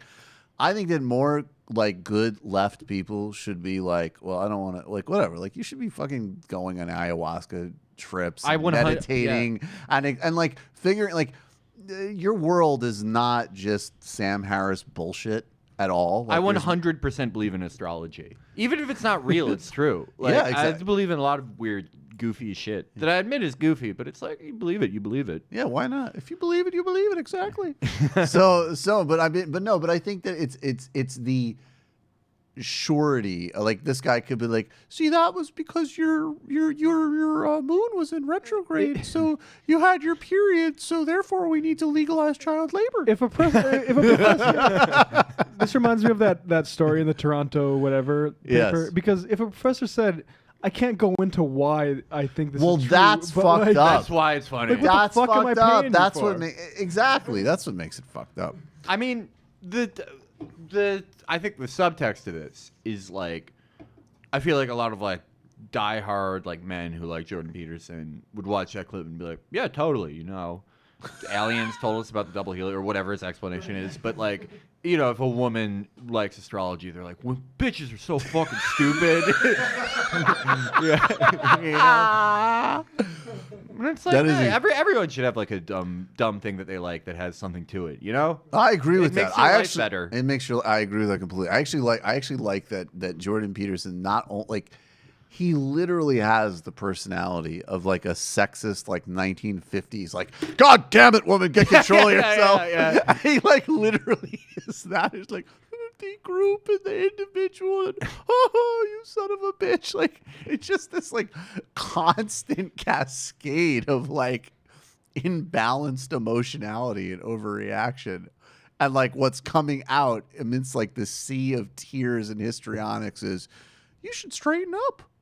Yeah. Men need to be men. Yeah, that's the thing is like he like went into the ancient truths of the universe, and it just fucking like boring like what color is your parachute shit. Right. Well, I mean, right. I think that like he's just like a shitty version of Joe Rogan. Oh, I think that's totally true. Joe Rogan, you could say like I think he's like easily swayed by people. And maybe like doesn't know as much as he thinks he does, but I think he kind of has like a good heart in some ways. I don't know what kind of heart Jordan Peterson has. I can't. That's a very angry one. It's an angry heart. Upset. But that's the new type of guy. Because bitches be trifling. Isn't it funny though that like the new type of guy that everyone loves, that is in every like every well represented like political or social ideology, is just like really melodramatic middle-aged men now. It's like after everything changed, like everything was supposed to have changed and like really rapidly in the past few years, but it's like, okay, so yeah, everything's totally different now. We've changed the culture. So the biggest guys are James Comey, you know, Jordan Peterson. James Comey's very messy. That's true. Just a bunch of like melodramatic, fucking catty 60-year-old men. It's so weird. It is really. That is actually really. As opposed really to like like Indian War veterans and like World War II veterans and that. Well, you know what it was. But it's always, that's the thing though. It's always been that. But the more Like, the more that we think we change things, we just get the same shit. Well, no, and there used to be a little bit more plausible deniability. Like I watched, because I'm a fucking glutton for punishment, I watched that new McCain documentary on HBO.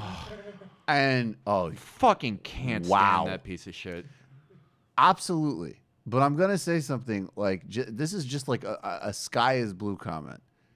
The fact that that dude could basically be like, I was tortured for 5 years is like some objective corollary to all of this shit talking.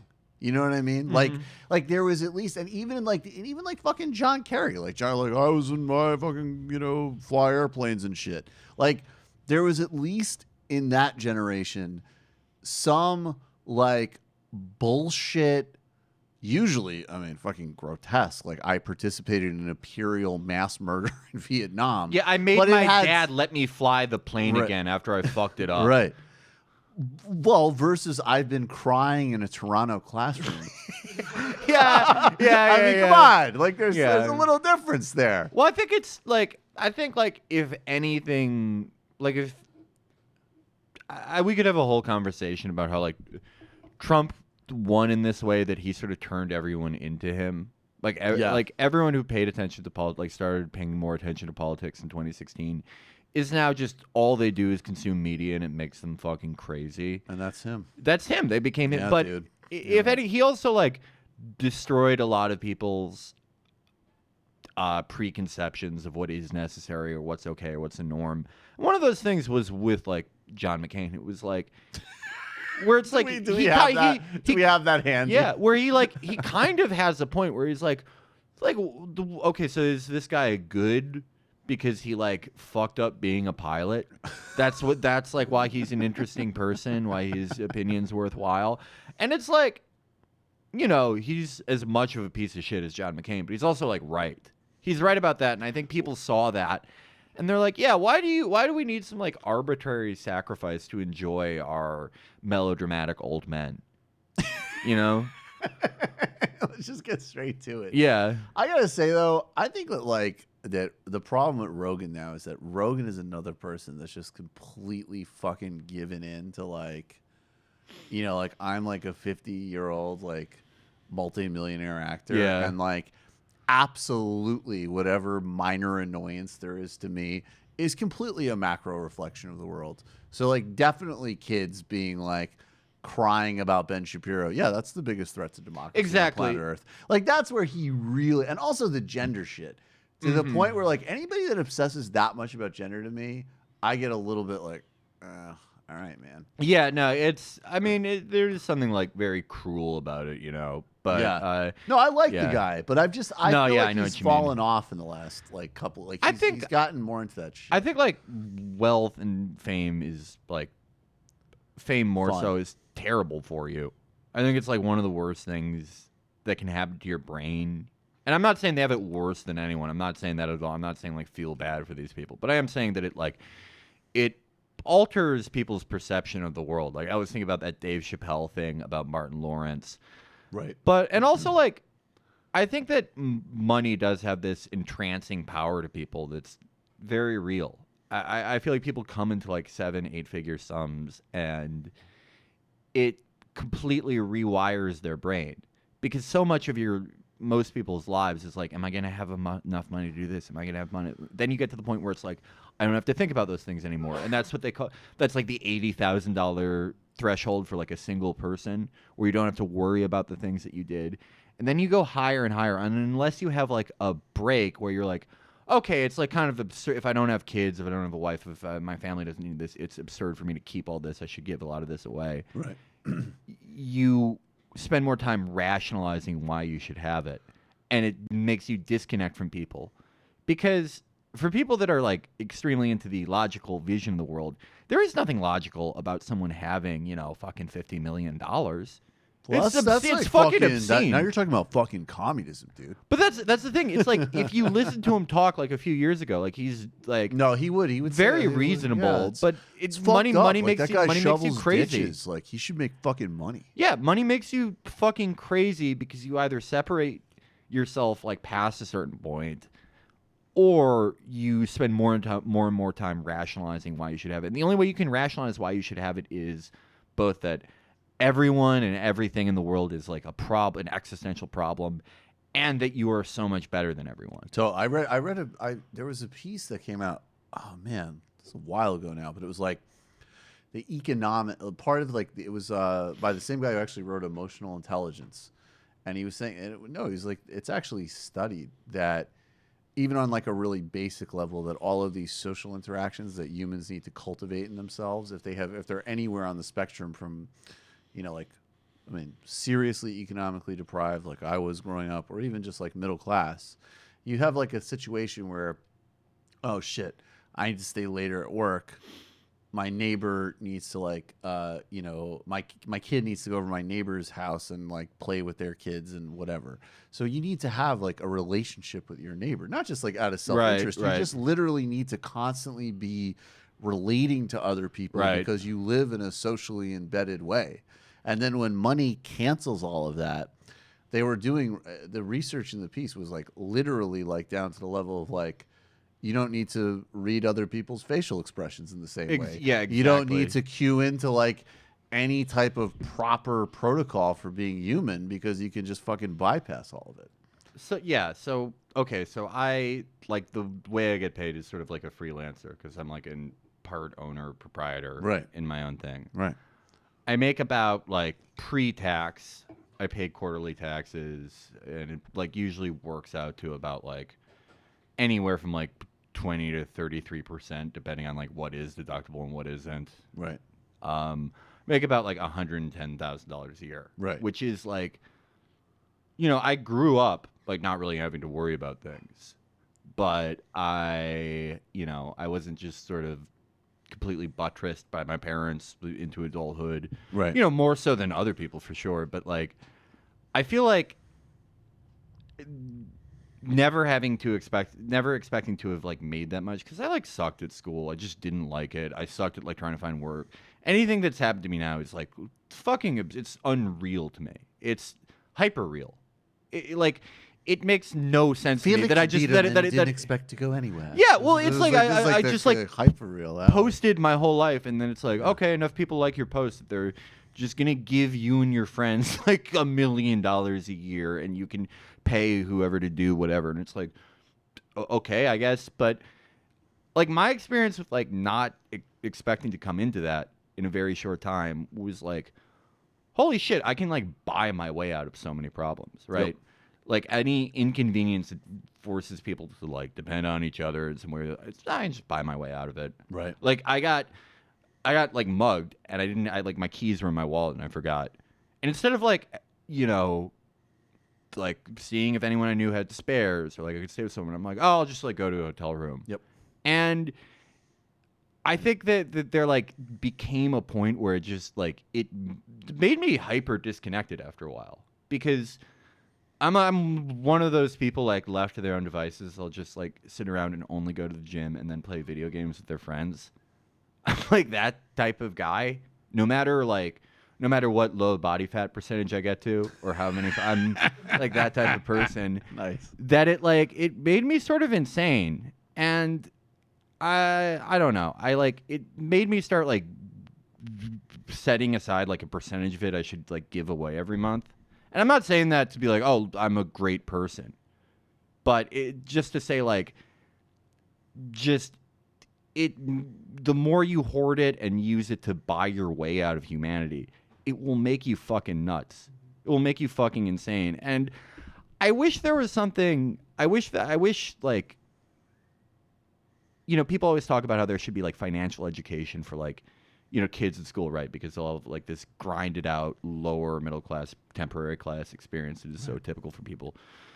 But I also wish there was something for people that do come into money to tell them like, you think this is going to make you a lot happier to hoard this to a certain point, but it's going to make you fucking crazy. But it's not good for you. I hear that about athletes a lot too. Yeah.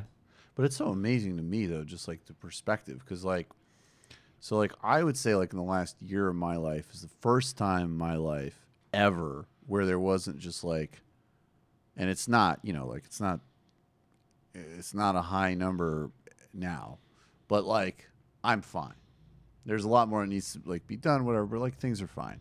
That's the first time in my life I've ever experienced that, right? Like I grew up, my family got like evicted from apartments. We've like, lived in apartments and, and for a variety, combination of reasons, combination of my own like career desires and willingness to take risks. And also the fact that like, I wasn't really suited for taking direction at a lot of places. Like I went through this process, but like, and so it's funny because part of like what animates and motivates so much of what I do is just this feeling that like nobody should have that experience and that feeling. And it's fucking disgusting and totally unnecessary that any human being live with that material, psychic, emotional, whatever. And I would say, and I know even on a relative scale, I experience very less of it compared to a lot of other people. But even just a taste of like, I don't know what's for dinner is fucking horrible and nobody should experience it ever. And then it's funny hearing you because it's like, you're so attuned to it, honestly, just hearing you that like, you're talking about numbers that like, especially in New York City, I mean, there's other people that like, you're like, oh man, that's just like scratching the surface of like their sense of like how to get by. And then I know I have other people who like make millions of dollars a year and their reference point is someone who makes hundreds of millions of dollars a year and they feel deprived. Well, honestly, my dollar goes farther just from not drinking. That's where like 30% of people's income goes in this fucking city. That is so true. That is so fucking true.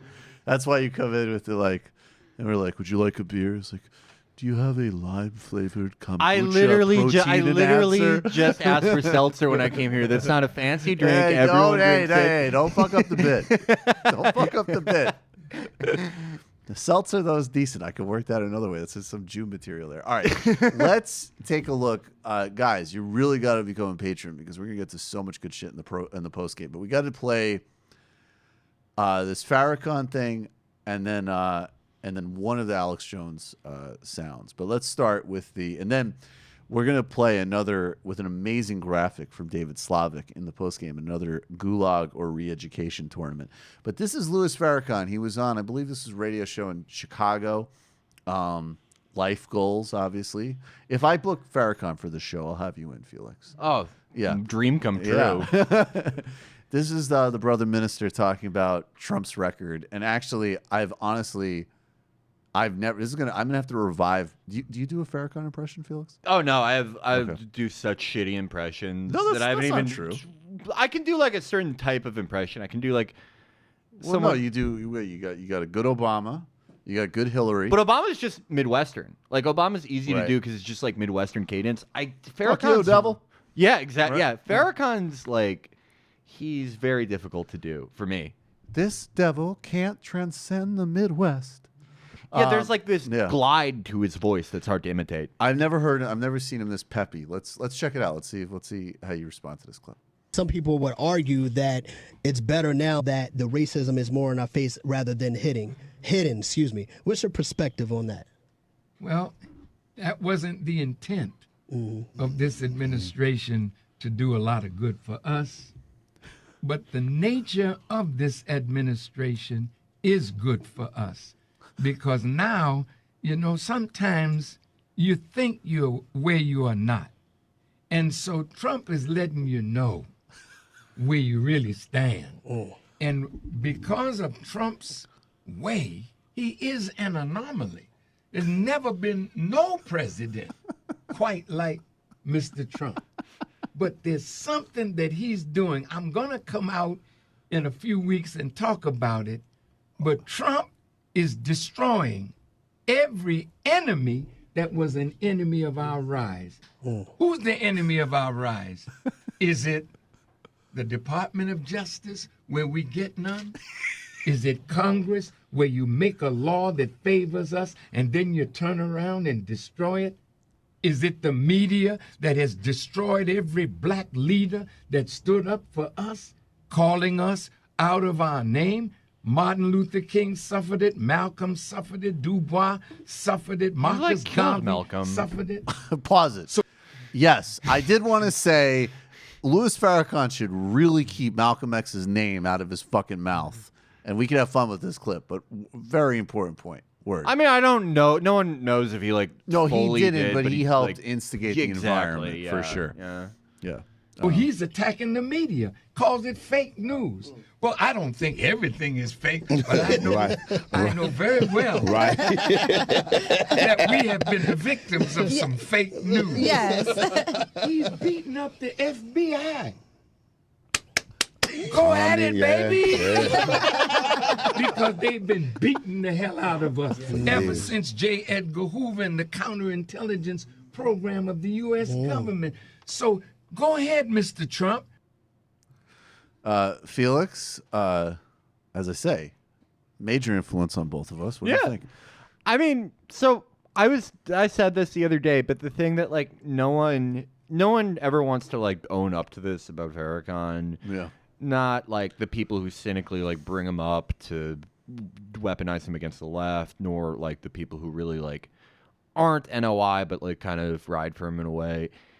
He's a conservative. Very he kind of conservative. always has been. He's not he's not a fucking Marco Rubio conservative. He's a trad conservative. He's almost if LaRoche was a bit more consistent, he's LaRochian. Yep.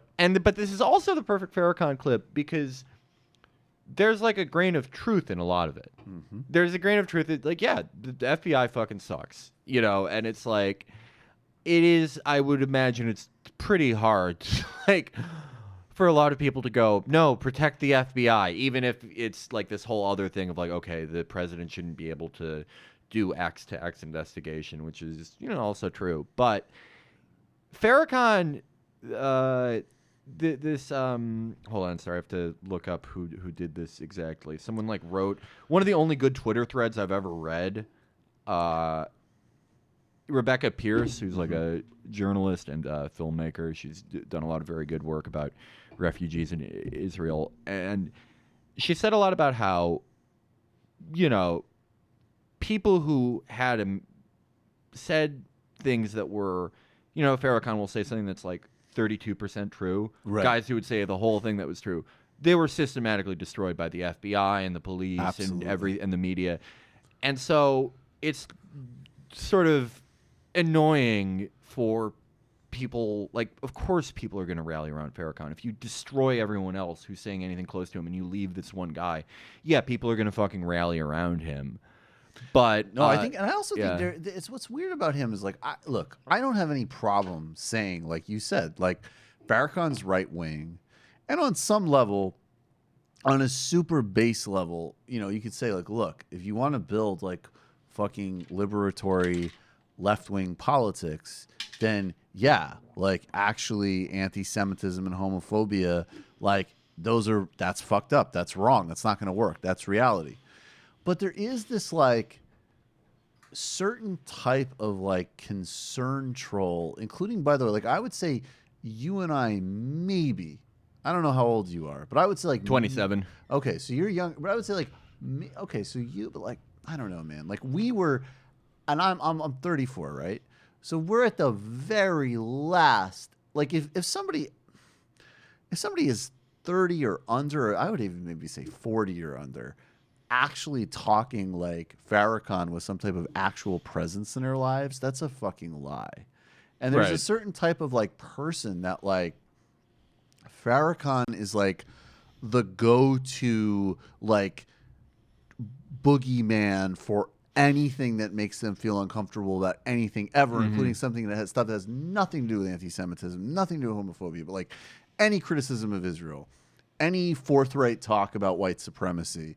And they go there and they use him as this delusional false equivalency. Right. And it's just, I don't know, why does he fucking trigger lame people so much? It's embarrassing. I don't think it's that he triggers them. I think that you think it's cynical? I think one of the stories about this past 20 years that we're eventually going to tell when we're far past it is that it was a search for identity by people who wanted a special identity. And by that I mean it was people who had every advantage in society but wanted the same pride and identity that they thought other people were freely allowed to have, this sort of envy of it.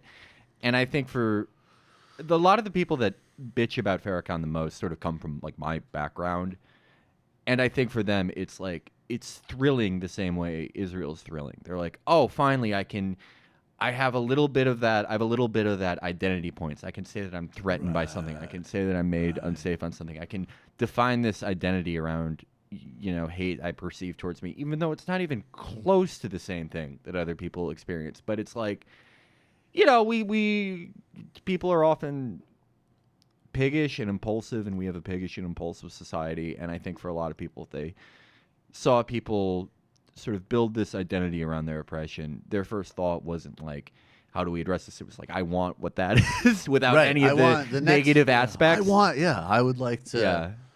So I would like all of the ethos of suffering without any of the actual suffering. Yeah, and it's like I don't actually think like Jake Tapper or someone is like scared of Farrakhan.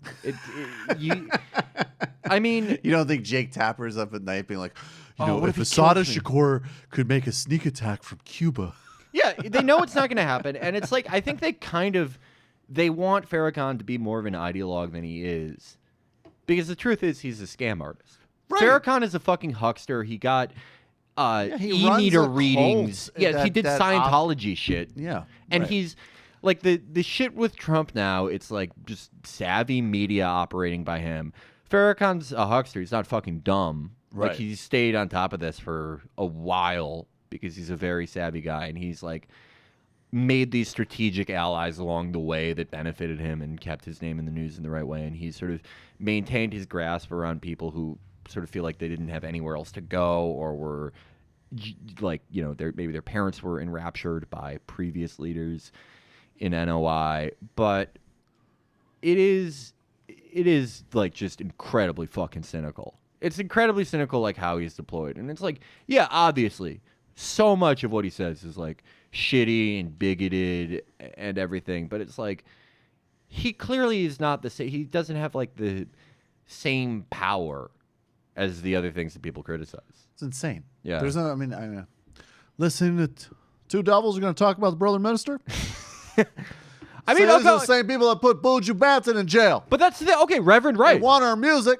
Well, Reverend Wright was right. He was totally right. Reverend Wright was right about everything. He didn't say anything never bigoted. said anything racist. And they fucking destroyed him. He talked about U.S. empire and racism at home, which, by the way, is a very legitimate critique that could be leveled at liberal, at liberal favorites like Ta-Nehisi Coates and Michael Eric Dyson, who might be very articulate and important in certain things, but don't connect a global critique. We were talking about this just before the show.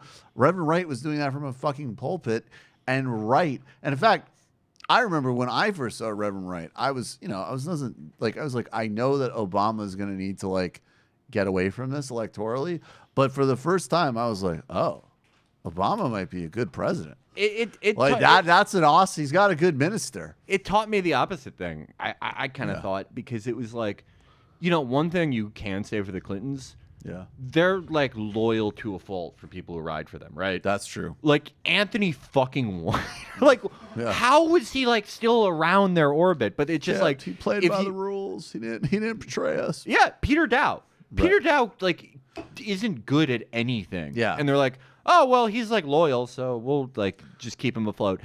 But they're not. Obama's a neo-lib technocrat, and the Clintons are politically, but their operational styles like some real old school fucking. They're the mafia. Farmland shit. Like, well, I don't know. He might have Down syndrome, but he was there. Like, and Obama, but don't care. Obama was like, "This is my preacher. I'm going to shiv him in front of you to show you how much I want." That's a good point. I mean, it's like, and like Lonnie Davis might have been trying to sniff Hillary's pantyhose, but I'll tell you what, he was on Fox every single week during the Lewinsky affair. That's the kind of a contract. Oh my God, that's the kind of almost sympathetic thing about the Clintons to me, is that they're like, they ride for these people so hard who just end up fucking them. Like always. Hillary just fucked him. Mark Penn just Mark fucking Penn. Hillary endorses Cuomo, and then he's like, yeah, she sucks actually, but it's okay. It's like they just love riding with people who will turn. If Hillary won, like, imagine how quickly like Bill Kristol and shit would have turned on her. But you know what? It is almost an admirable quality. It's almost almost like a personally like that you. I guess You like I don't Bill know. Clinton's kind of like, if you ride for me, I ride for you. He's a complete piece of shit in like literally every other way you can be. But there's something about that I'm like, I don't see everyone doing that. Trump's favorite thing to do is to turn on people Right, who've always Trump been loyal to him. Trump literally Yeah. enjoys it, and then Nunberg, fucking everyone. And then the Obama. guys who got him the most trouble, he's like, we need to bring back Michael Flynn. Like, it rules. Let's play 2 clips really briefly. Then we're going to go to the post game. We're playing Re-Education and Gulag. We're going to take all of your calls and IMs. But I got to just play first. Do you know the Mikey Rotundo kid? Have you heard about this story? I've heard about the story. I haven't seen any of the clips All yet. right, so he was interviewed. Alex Jones had him on air. And I just want to say my takeaway from this is that we should start a campaign for his parents to immediately reinstate him in his room. I think he's a nice kid. I think clearly whatever problems that he's having is obviously their fault. And he's a sweet guy, and I totally support his return to his rightful home in his parents' house. This is the first clip. We're going to just play this for a couple minutes, but what I love about how this starts is that they literally have this kid, Mikey Rotundo. He's just sitting there, and then Alex shows up like 10 seconds in. So we have about 10 seconds of him just like awkwardly sitting there waiting for the interview to start. And then Alex Jones, who I think, Felix, I think you and I, take pride in our craft, but we'd have to both admit that Alex Jones is obviously the greatest broadcaster of our generation. Right? There's something to it. He's been doing it for like 20 years. He's a fucking genius. So let's watch the master at work here. This is literally how the segment starts. Let's just pan in on him. Oh, he looks like John Romero. All right. I never got a full front view of his face. He looks like John Romero from Doom. See you. Only got about 25, 30 minutes. You gotta go catch your plane. Right. Appreciate you coming into InfoWars. Michael Rotundo. Also known as the Man of the Week. Player of the Week. They are what's saying the 30-year-old perp man that was just evicted by his parents in New York. Mm-hmm. I appreciate your courage coming down here to Texas. Sure thing. And I just want to say, on a scale of 1 to 10, people that have drug problems or people that are mentally ill or people that are criminals, you are not even on that scale. Great. That's nice to hear. Well, I'm not trying to be condescending. The media made you the ultimate demon in the world, both liberal and conservative media. Even the left that pushes dependency and paying for people's anchor babies and sex changes. I shouldn't have paid for somebody's sex change or their nose job. And so I was kind of jumping on you a few days ago, a little bit, but still saying, wait a minute. But he's not 1/10 as bad as all these other people. I'm not saying I disagree with your parents wanting you out of the house at 30. What I am saying is that this whole millennial thing we see of people being obsessed with their phones, being obsessed with television, not going out, not getting jobs, being afraid of change, I think you are indicative of that and are actually very, very common. And I don't mean that in a mean way. Okay. What is your world perspective on that? Well, I think that I've just been doing the best I can, and I've been setting forth a reasonable effort, and I don't think there's really anything wrong with the things that I've done, or I stand behind the things that I've done thus far. Let him home. Let him home. Let him home. Yeah, okay. Let's play. All right. What's your world perspective on that so far, Felix? Alex Jones he has the best acceleration rate of like any host, because it's like he just like wanders into the set and he's like, all right, I'm ready to go. So you're a fucking loser, but at least you're not trans. And it's like, whoa, you just like hit the ground sprinting, dude. Just hit every single fucking bigotry first. Like, hey, how you doing? Yeah. All right, we're going to hit transgender people, immigrants, anchor babies. Now I'm going to develop an emotional rapport with you. And now I'm going to ask you this. And then he ends with like the Sally Jesse Raphael question. Like, how are you feeling? Yeah, he's like, it's just like no one can do that. Even like the best broadcasters like need a warm up. They need like their Coke Zero with lime at the right temperature. Alex Jones, like any weight, if you shook him a weight in the middle of the time, he'd be like, I don't see why I should have to pay for anyone's hormones. And it's like, he's just like ready to go to be a piece of shit at any time. And that's why he's like the king. That's why he's the king. In this section, they're talking about, and this is really, I think you guys will be chanting, let him home with me after you see this. I think Mikey Rotundo is a little bit more woke than you might expect. They're talking about radiation and racism here. Media or just 5G is going to kill 1 billion people in the next 20 years from cancer. Now tell me how the goddamn racism is important. 5G is going to kill 1 billion people. It's estimated. Does it matter what color your skin is? It's not that the race crap isn't going on. It's in the WikiLeaks that they project all the race stuff because that's how we're designed. We see each other what color we are. Right. We don't see radiation blasting through things, man. Right. But the globalists do. Do you understand? Right. Do you understand there is a scientific consciousness that is completely cold-blooded beyond anything you can imagine that is preying on you? And so as a man, you need to gut up and learn what that is and take the threat that's there and stop thinking by protecting yourself in a bubble and being real slow about everything you're going to do anything. You're not. You're dying. You're dying. You're dying. I think that the racism is more important than the 5G thing because if we die sooner from cancer, does it matter if we died sooner? Or does it matter that we led good lives? Pause it. Nailed it. Did you hear that? It matters that we led good lives, so the racism matters.